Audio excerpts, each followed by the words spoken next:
Peace and love. God bless you. This is the Silver Money Dude, Mark. Today is Cinco de Mayo, the 5th of May. Happy Cinco de Mayo to those of you who celebrate it.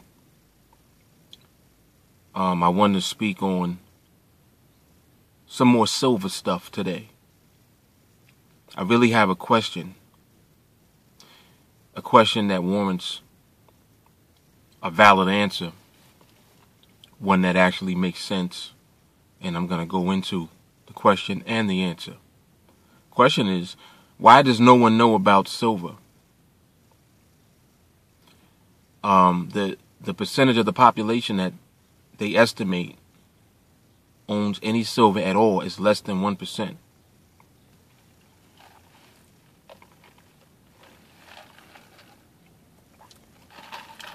Got my dollar coffee from McDonald's.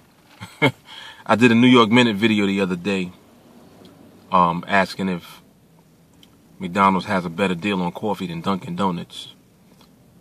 And I would definitely say that they do. Anyway, let me stay focused on what I'm doing. But listen.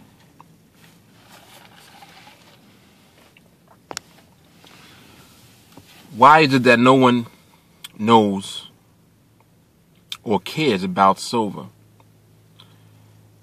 The answer to that is very simple.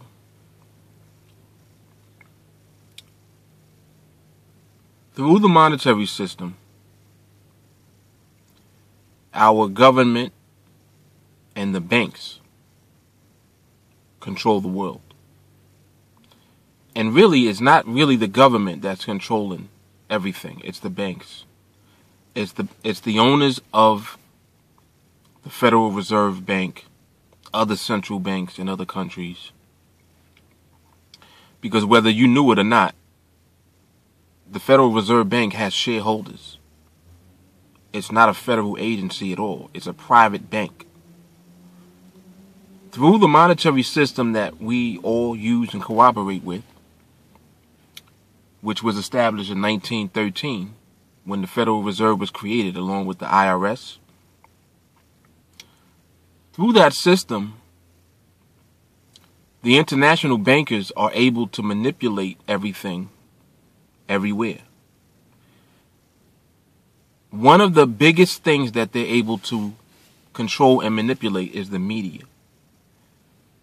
You don't realize how much the media affects you. You don't realize how much television and the news affects you every single day of your life. Especially in America. Through the media, they can manipulate you into being afraid of something. They can manipulate you into gravitating to something and liking something or going out and buying anything that they choose. And basically, it's through subliminal advertisements that the media has such an effect on people to the point where they don't even know. It's like being conditioned and programmed and trained to think a certain way, to accept a certain thing. This is the power and the degree to which the media is controlling you every single day. Notice, everyone pretty much has a television. And if you don't own a television, then you own some type of device. You got a laptop, you got a tablet, you got a cell phone, and you have access to the media. You got access to the news. You got access to television on your cell phone, on your tablet. This relationship between media and everything that you own, that you're using, is not accidental. It's done on purpose. So silver is no different. If silver was not valuable, you would not have a situation where in our country in less than, I would say about, not even less than, roughly about 50 years. Just within the last 50 years, we went from using silver in our coinage to using copper and nickel in our coinage. Mostly nickel, cadmium, which is a material that's much, more affordable because it's so heavily available. As silver became more and more scarce and required to be used in consumer goods, and if you do your research, you'll be able to verify that I'm right. In the 60s, they knew that they wanted to use silver because they knew that there was going to be a boom in automobiles and in electronics. And they wanted to be able to manufacture and create these things. And they needed silver as a raw material, so they knew that they could not use it anymore in coinage because the value of the silver was too great. The value of the silver became worth more than the currency itself.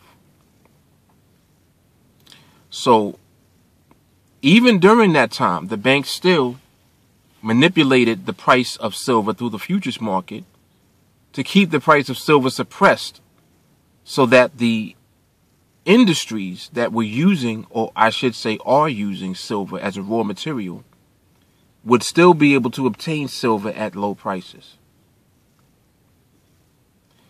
So they were connected. The two were connected. You had the banking system controlling the price, and you had industry keeping silver in use in the goods that that we were going to use and still do use today. And there are many more uses today for silver beyond what you're even aware of.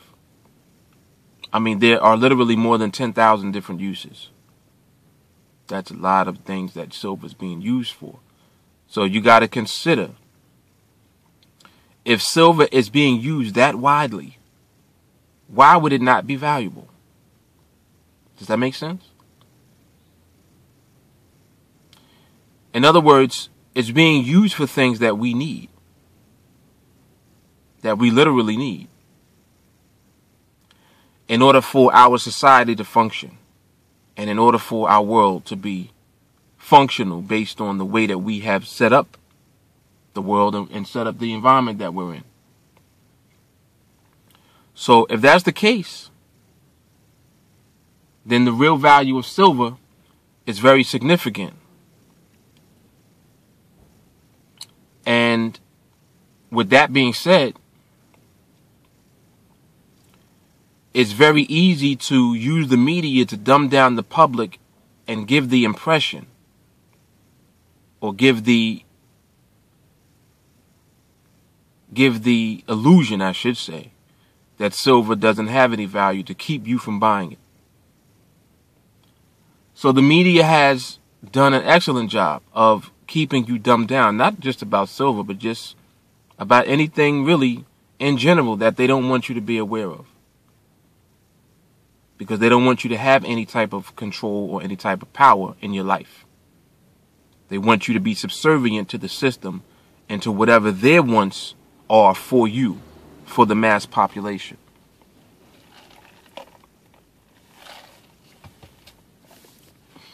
And I know that, talking about silver, it can be limited at times, but there are a lot of different perspectives that I can go into. This is just another one. A different perspective on why. Because, too often people are telling me just nonsense about silver. Oh, no, it's not. It'll never go to, $500 an ounce. It'll never go to 1,000. We're not buying silver expecting it to go anywhere as far as price. It's not price that we're looking to take control of. Price is a consequence of controlling the supply. Creating demand and controlling supply. You got to realize that. What's this guy doing? You got to realize that by creating new demand for something, the demand will and must be fulfilled. The demand must be filled. And with that being said, if people start demanding something, the manufacturers of whatever they're demanding are going to produce it, and they're going to give it to them. They're going to find a way to produce it, and they're going to find a way to fill the orders for it. Period. So, one of two things end up happening. If the demand can't be met, you'll see the price shift. But with silver, the demand can be met because there is an abundance of recycled silver that can be used to fill the demand at first. The very first thing that will happen just, naturally, the amount of silver that's being recycled will be used to fill that demand that is increasing, that we're going to increase. So if we're increasing the demand, it's going to come from recycled silver first. But what happens when we increase the demand to the point where we're in position, if we wanted to absorb the entire supply? Now you're dealing with a different dynamic altogether. You see? Because what's going to happen is, again, the demand will be filled.